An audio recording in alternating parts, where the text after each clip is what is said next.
Meus bonitos, voltamos. Lembra, estamos naquela aula de geopolítica e geoeconomia da América Latina, tá? E agora, gente, na aula 47, segundo bloco, vamos falar da polêmica Cuba. Galera, a história é extremamente complexa, tá? Não é tudo que vai cair isso no vestibular para vocês, mas é claro, para eu poder chegar na atualidade, eu preciso contextualizar vocês. Então, vejam, eu de novo coloquei bastante informação para vocês nos slides, mas isso não quer dizer que vocês têm que saber todas as datas, perdão. Vocês, na verdade, precisam do quê? Saber do contexto, tá? Primeiro contexto é um contexto geográfico, de localização. Gente, nós estávamos comentando sobre o Haiti. Dá uma olhada no Haiti aqui, ó. A República Dominicana. Olha, que legal. Gente, repara. Aqui está a América do Sul. Olha a Colômbia. Professor, mas eu estou perdido. Onde a gente está? Ai, Deus. Gente, mapa, hein? Galera, olha o Brasil aqui. Repara, então, temos o Brasil, temos a Colômbia, a América Central, então Panamá, Costa Rica e tal, e aqui está Cuba. Gente, olha Cuba. Esta ilhota que nós temos por aqui. Beleza? Só que, gente, o mais importante não é só, tipo, Cuba, beleza, uma ilha. Gente, é uma ilha. Do lado dos Estados Unidos. E, gente, vejam, do lado de Miami. Ah, professor, eu sou burguês e viajei para Miami. Segura sua bolinha. Galera, Cuba, do lado de Miami. Vocês lembram agora notícias, tá, a todo momento? A comunidade cubana em Miami. O tanto de pessoas com língua nativa espanhol em Miami. Essa proximidade se justifica. Tudo bem? Beleza? Gente, aqui são alguns quilômetros. Não é uma coisa tão simples. Mas é possível você fazer, a migração aqui através do mar de maneira mais simplificada do que você, por exemplo, os haitianos, vindo para o Panamá. Tudo bem? Então, essa proximidade com os Estados Unidos ela é bem importante para nós. Fechou? Gente, vamos agora ao contexto histórico. Gente, separei algumas partes. Relembrando, não precisa lembrar de todas as datas. O mais importante é, como é que chegou? O contexto de como é que chegou nos dias atuais. Por que as pessoas tanto falam, vai para Cuba, Cuba comunista, como que isso aconteceu? Esse é o ponto principal. Tudo bem? Agora a gente veja. Eles conseguiram uma independência, 1898. Professor, independência contra quem? Aí eu peço, gente, para. Sabe o neurônio que você tem aqui? Manda ele conversar com outro neurônio que você tem aqui. Gente, qual é a língua falada em Cuba? Professor, cubano. Porra, espanhol, né? Galera, se eles falam espanhol, é porque sua colonização foi espanhola. Então, sim, eles conseguiram, através de uma guerra, a sua independência. Mas vejam, tem uma coisa interessante também. Lembra que eu comentei com vocês da doutrina Monroe e do Big Stick? Ou seja, a América para os americanos, estadunidense. Ao mesmo tempo, nós, estadunidenses, somos a polícia aqui da América Latina, a polícia de todo o continente. Beleza. E por que isso é importante agora? Apoio político e militar dos Estados Unidos. Ou seja, Cuba, galera, não tinha um grande exército. Cuba, galera, claro, não tinha toda aquela grande revolução armada neste período aqui para conseguir combater os espanhóis. Mas foi com a ajuda dos estadunidenses que eles conseguiram expulsar os espanhóis. Então, foi uma independência? Foi. Foi uma independência lutada? Foi. Mas teve o auxílio do estadunidense. E é legal vocês lembrarem, Estados Unidos foi lá e ajudou porque ele é bonzinho. Gente, não existe bonzinho aqui. Estados Unidos ocupou até 1902. E é aquela ocupação, não, eu ajudei vocês, então agora vou ficar aqui um tempo só para garantir, beleza, porque eu sou bonzinho? Não, porque eles tinham interesses naquela área. Interesses sobre uma terra extremamente fértil, sobre um pedaço de terra relativamente grande, se comparada, por exemplo, Haiti e República Dominicana. Então, é uma ideia de dominação. Tanto que, gente, ali, é nesse período que nós temos a ideia da base de Guantánamo. Só como assim? Gente, é um pedacinho ali de Cuba, um pedacinho da nossa ilha, que hoje é território estadunidense. Até hoje. Porque eles falaram, esse território é meu. Pronto, eu vou colocar uma base militar aqui. Para que uma base militar? Só para garantir que você não terá coragem de me invadir. Vocês estão me entendendo, né? Porém, galera, aqui vem, na hora da desocupação, a emenda Platt. A emenda Platt se coloca: Cuba, vocês terão o seu governo, vocês terão sua política, mas se por algum acaso eu, Estados Unidos, achar que eu devo intervir em Cuba, eu vou intervir. Se por algum acaso eu achar que vocês precisam da intervenção, eu vou fazer. Gente, vejam, é uma liberdade mascarada. Porque, na verdade, os Estados Unidos falou assim, vai, tem a sua política, mas se eu achar que sua política não é adequada aos meus interesses, eu invado, eu intervenho. Isso é a ideia da emenda Platt. Então, gente, é claro, toda a política, todos os governos que eu tive posterior a isso, eram alinhados aos interesses estadunidenses. E esses governos, gente, bem autoritários. Eu não vou falar para vocês agora especificamente uma grande ditadura, mas eram bem autoritários. Opa, professor, já estou imaginando ali um problema social, com certeza. Galera, nessa inserção política e econômica dos Estados Unidos em Cuba, veio a exploração. E agora sim, parem um segundo, que é essa parte mais importante. Nós temos uma super exploração econômica. É nesse momento, então, que você percebe que a maior parte das terras férteis de Cuba pertencem a estadunidenses. A maior parte dos empreendimentos, comércio, hotéis, cassinos, pertencem a estadunidenses. Ou seja, a grande burguesia era estadunidense. Mas ela explorava quem? A população cubana. Então, a grande desigualdade social ali em Cuba começou a aumentar, aumentar, aumentar, aumentar. Só que, ao mesmo tempo, não é só uma desigualdade de você rico e eu pobre. É uma desigualdade de você rico estadunidense e eu pobre cubano. É claro que a população, ela se coloca como grande insatisfeita. Não aguento mais, não quero mais. Pô, os caras estão explorando cada vez mais, não aguento.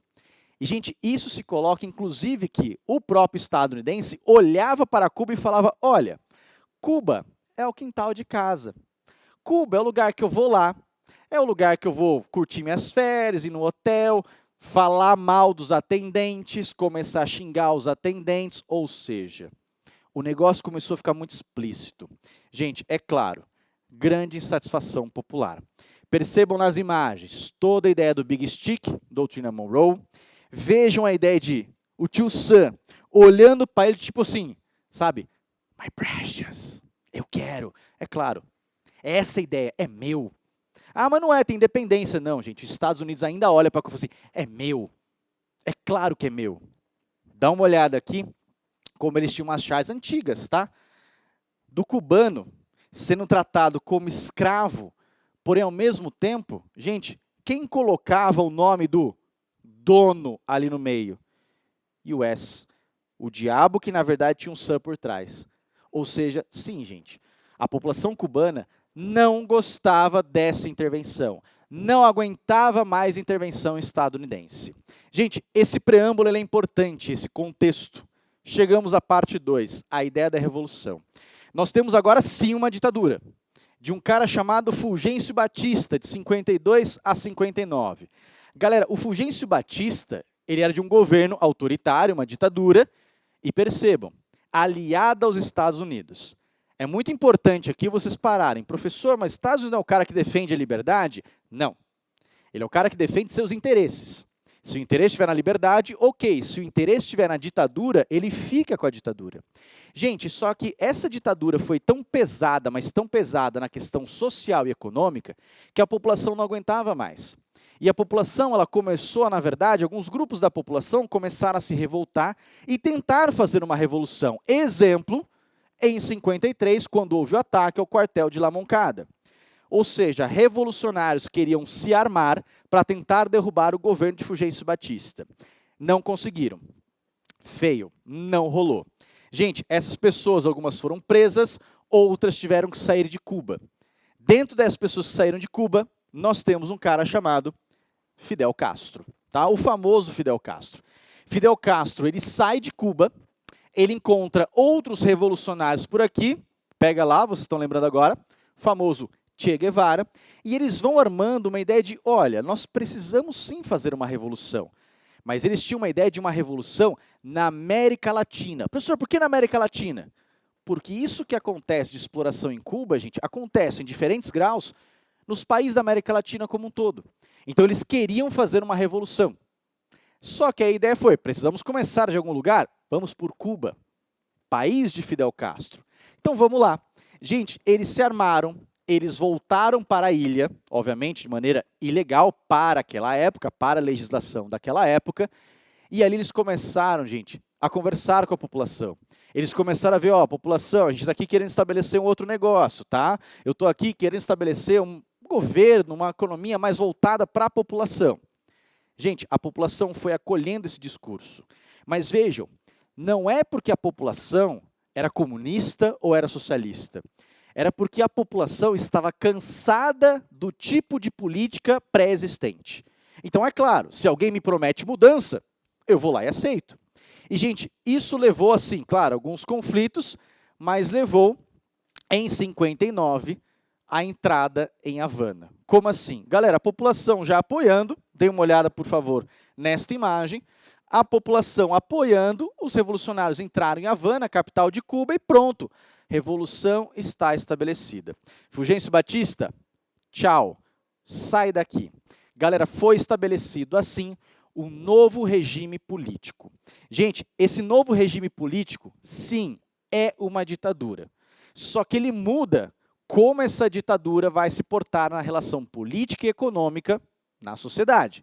Então, por isso, inicialmente, tem um grande apoio popular. Mas vamos lá. Gente, no primeiro de tudo, ó, o grande apoio popular, revolução é estourada. Quem são os caras? Fidel Castro, Raul Castro, lembrem desse nome, por favor, e o Che Guevara, entre outros. Ele coloca reforma agrária. Como assim? Sabe aquelas terras que eram de estadunidenses? Agora a gente vai cortar tudo aquilo e toda a terra será do Estado. Ô, professor, mas e a propriedade privada? Esquece, não tem propriedade privada. A terra agora é do Estado e o Estado vai permitir você, população, a usufruir dessa terra. Mas cuidado, a terra não é sua, a terra é do Estado. Se você não fizer aquilo que a gente, governo, acha que é o adequado, você perde essa permissão. Estatização de empreendimentos. Aqui doeu. Nossa, aqui doeu. Sabe aquele cara estadunidense, dono de um hotel magnânimo e tal? Não é mais dono. A Revolução chegou e falou assim, você não é mais dono não. Agora esse hotel é do Estado. Quem vai gerenciar? O Estado.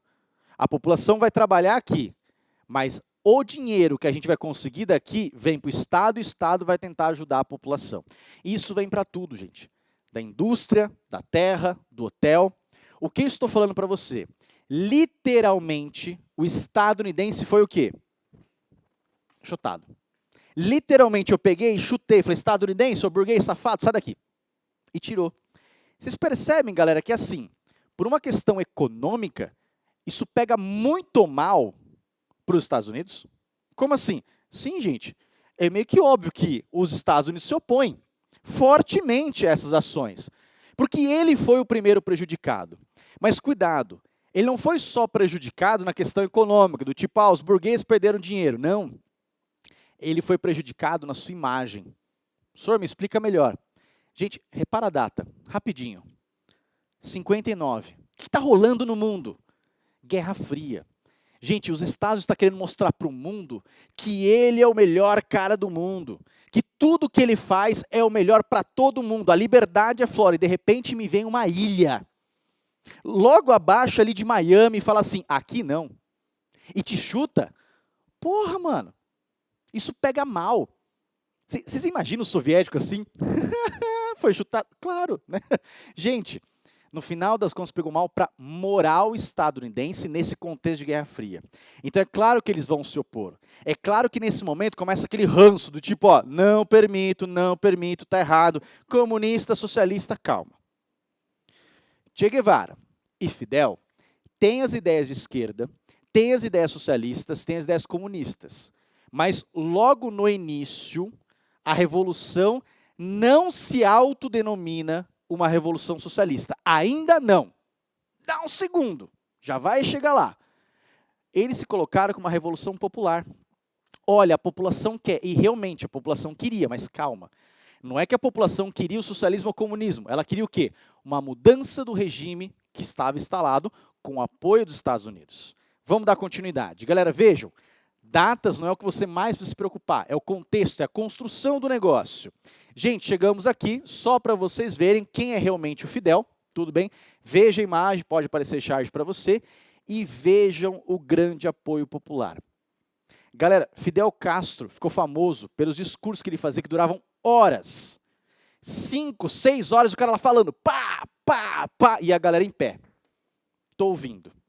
Não é tipo assim, ah, deixa eu pausar essa videoaula, deixa eu colocar na velocidade 2, eu sei que você está escutando a velocidade 2, tá?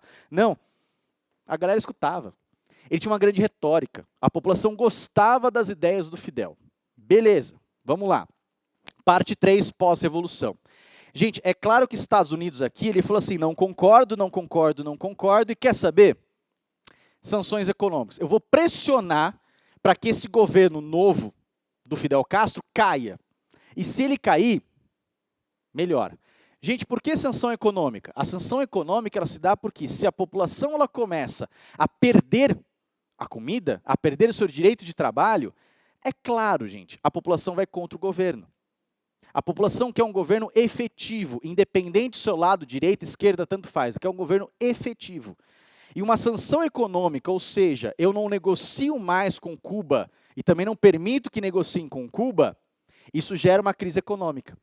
E aí Cuba em crise econômica falou assim, e agora, para onde que eu vou fugir? É claro que o maior mercado era os Estados Unidos. E aí que me vem o soviético, a União Soviética, e fala assim, ô Cuba, eu sei que você está longe de mim, mas eu sei que você tem um inimigo em comum.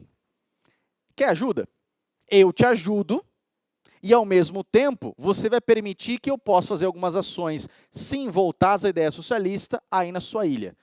Começa essa grande aproximação. E, gente, é nessa grande aproximação que a gente começa a perceber, opa, Fidel vai virar o socialista, ele vai se autodenominar. Ele já tem ali, ó, ideias bem parelhas, agora ele vai se autodenominar. Relações diplomáticas cortadas em 61.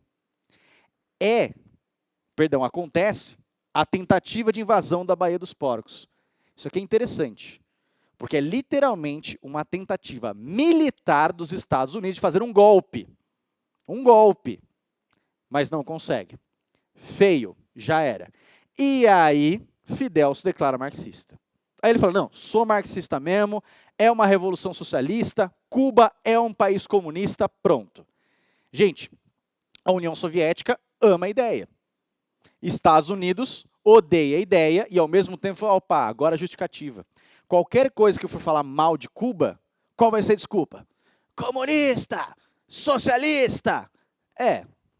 Não que eles tenham entendido muito bem o que significa.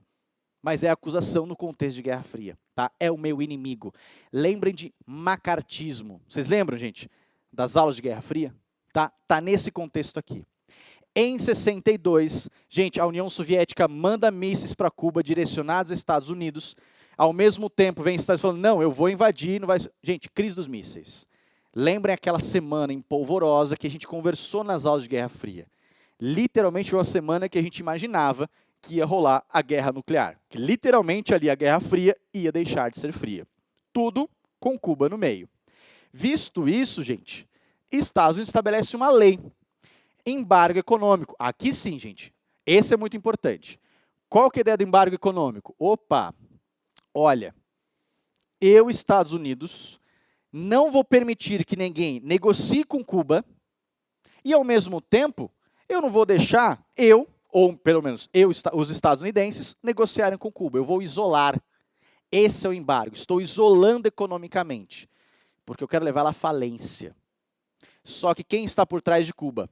União Soviética. Galera, a crise dos mísseis foi resolvida quando a União Soviética falou, ó, eu tiro os mísseis, beleza, mas você, Estados Unidos, se compromete a nunca mais tentar fazer um golpe em Cuba, beleza? Beleza. E ao mesmo tempo, gente, a União Soviética mandava suprimentos, mandava grana para tentar ajudar a Cuba. E claro, valia a pena no contexto de Guerra Fria. Gente, eu depois vou conversar com vocês dessa lei, Helms-Burton, de 95. Mas ela basicamente é um complemento desse embargo econômico, ou seja, proíbo qualquer pessoa de negociar. Segura um pouquinho, tá? Bom, também tive Cuba expulso da Organização dos Estados Americanos por não ser uma democracia, embora, gente, o Brasil também não foi democracia por um tempo e não foi expulso, mas é só para a gente entender, tá? Galera, bom, essa ajuda política, ela deu muito certo. Porque, gente, essa ajuda política e econômica da União Soviética garantiu que o governo pudesse fazer o quê? Pagar comida, pagar educação, pagar saúde para a população. Gente, tomem muito cuidado. Ninguém está falando que não existe corrupção, ninguém está falando que não existe uma conotação de interesses individuais em Cuba. Mas, com a grana que nós tivemos ali da União Soviética nesse país, eles conseguiram atender a população.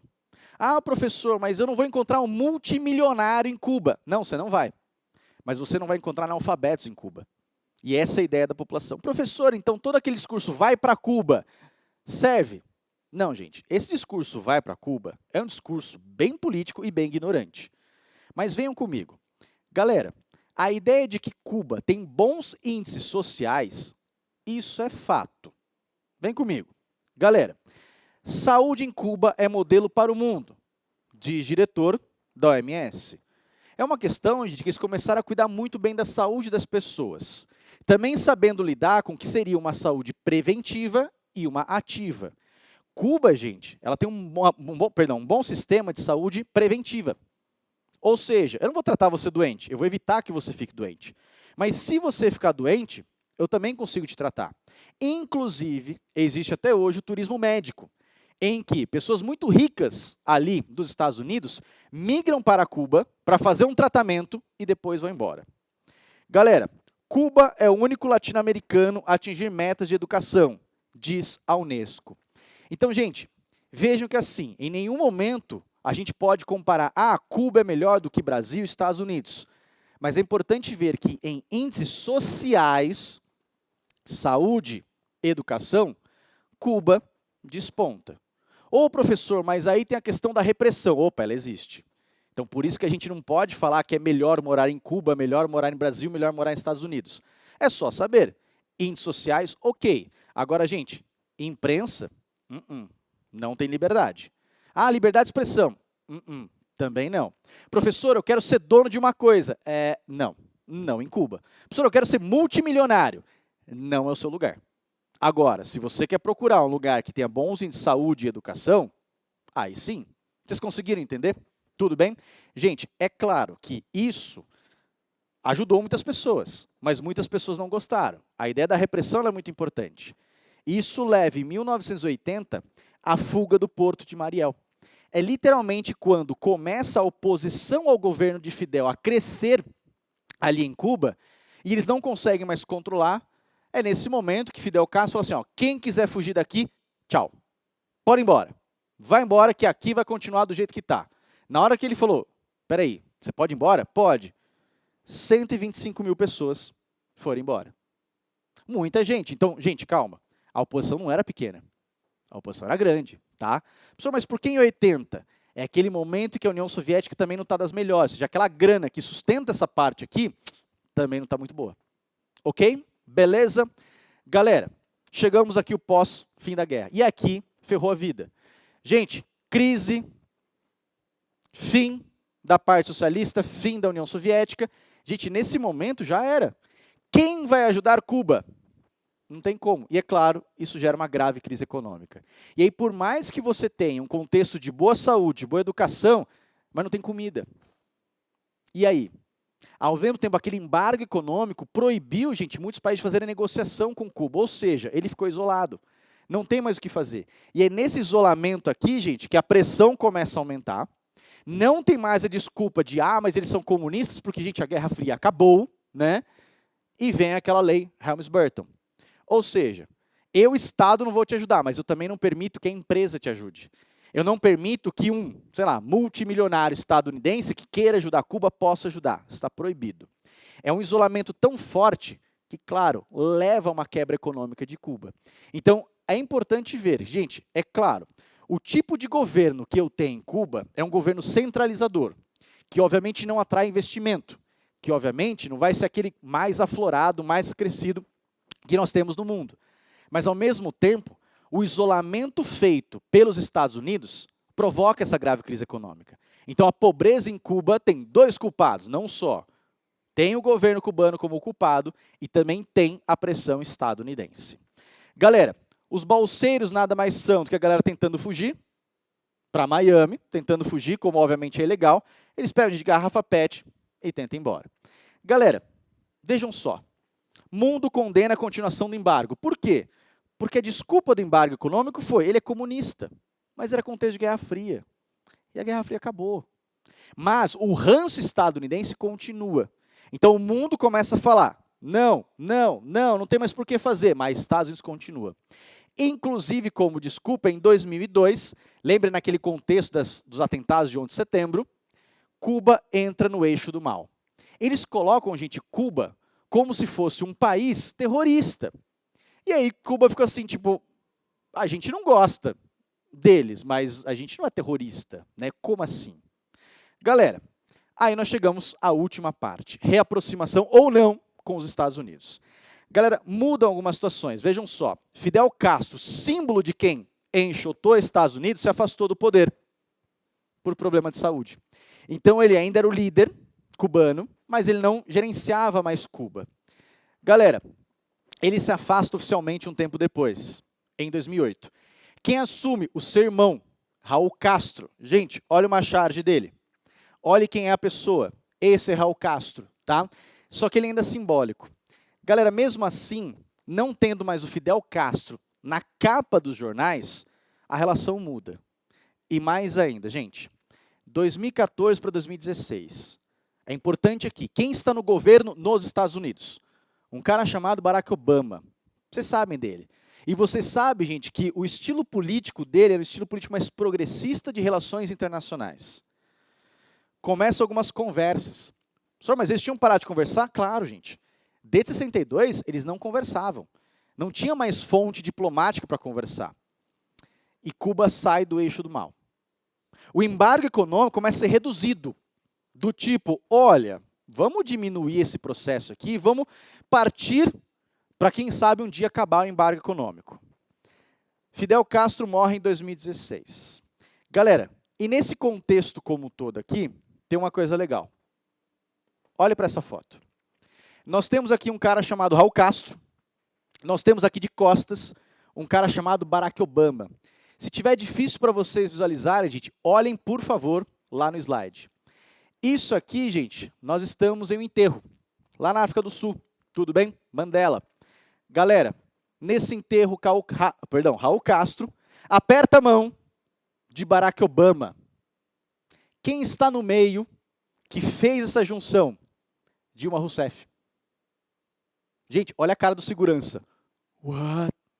Como assim? Gente, sim, é um símbolo. Galera, não foi que o Brasil tomou a decisão, não é isso, tá? Mas, galera, é o momento que você percebe que as relações diplomáticas estão voltando. Apertei a mão do cara, respeitei o cara. É isso aqui. Porém, em 2016, quem ganha as eleições ali nos Estados Unidos? Este rapaz meio alaranjado, né? Gente, Donald Trump, ele é um cara completamente contrário. Conservador, como a gente já sabe, é outro tipo de política, não é o progressista de Obama. Então ele vê para todas as políticas de aproximação com Cuba e fala, não aceito. E, gente, aí vem, se opõe ao fim do embargo, retrocede na reaproximação e começa. Tudo aquilo que foi construído de relação diplomática com Obama foi destruído com o governo Trump, que é o governo até os dias de hoje. Meus bonitos, Miguel Díaz-Canel é eleito, gente, porque sim, Cuba continua uma ditadura, presidente de Cuba. Então, Raul Castro agora, gente, ele é o líder do Partido Comunista Cubano. Mas o gerenciador, o presidente, é este cara aqui, tá? O Miguel. Então, gente, a cara está mudando. A modernização muda, né? Inclusive, Cuba muda sua Constituição. Gente, nessa Constituição, aqui só para vocês verem, gente, era um passo do Obama, né? Vamos tentar abrir embaixada, eles abriram embaixada nos dois países, vamos tentar deixar ir mais grana, vamos deixar a galera comprar, vamos liberalizar um pouquinho. O Trump fala, não, vamos aumentar as sanções. Tá? Então, são duas políticas diversas. Agora, dá uma olhada na nova Constituição. Gente, isso é bacana. O que eu quero aqui da nova Constituição? Gente, ele continua sendo um país comunista, ou seja, vai continuar sendo uma ditadura. Agora, é importante ver, gente, ó, só o Partido Comunista, então, eleições é muito entre aspas, tá? Nós temos posse das terras, ainda por parte do Estado, ou seja, nada de liberalização, mas, ao mesmo tempo, gente, ó, Assembleia Nacional, meio de comunicação ainda do Estado, mas a propriedade privada e o enriquecimento individual passa a existir. Não da propriedade da terra, tá? Mas cuidado, com limites. Gente, nessa nova Constituição, você falou, sim, você pode ter o seu dinheiro, você pode ter o seu negócio, mas não queremos a desigualdade social. Então, você pode ganhar dinheiro, mas você não pode ser estrondosamente rico, se nós temos pobres no país, tá? Galera, bom, discriminação às pessoas LGBT passa a ser proibida. Isso é um grande avanço para quem foi acusado no passado de perseguir esse conjunto de pessoas. Bom, nós temos agora também um referendo para ver se o casamento civil vai rolar nos LGBT. Nós temos a ideia da inocência, Estado laico, liberdade de imprensa, etc. Gente, mudou muita coisa, mas a essência continua. É um país comunista, vai continuar tendo uma ditadura, mas eles querem se abrir para o mundo. Eles querem se abrir para que o investimento possa entrar. E sim, gente, de alguns países entrou. Brasil contribui hoje um pouquinho com Cuba, tá? Outros países. Mas pela localização, enquanto existir embargo econômico contra Cuba, não tem o que fazer. Tudo bem? Beleza? Bom, deixa eu apagar aqui para vocês, rapidinho, tá? Galera, e aí a gente tem simplesmente o atual, tá? Estados Unidos proíbem voos privados para Cuba, proíbem voos privados para Cuba e aumentam pressão econômica sobre a ilha. Gente, literalmente agora o governo Trump está tentando aumentar embargo. Se você proíbe voos, você proíbe o turismo. E Cuba vive muito sobre o turismo. Então você quer agravar a situação econômica, consequentemente, você vai prejudicar a população e o governo que está lá. Biden, concorrente agora do Trump nas novas eleições, fala que não, tá? A gente não deve suspender não, porque aí nós estaremos atrasando Cuba. E não só a questão do governo, a questão social. São duas visões diferenciadas. Tudo bem? Terminamos o segundo bloco, gente. Até mais os exercícios do terceiro bloco. Até mais, gente. Beijo.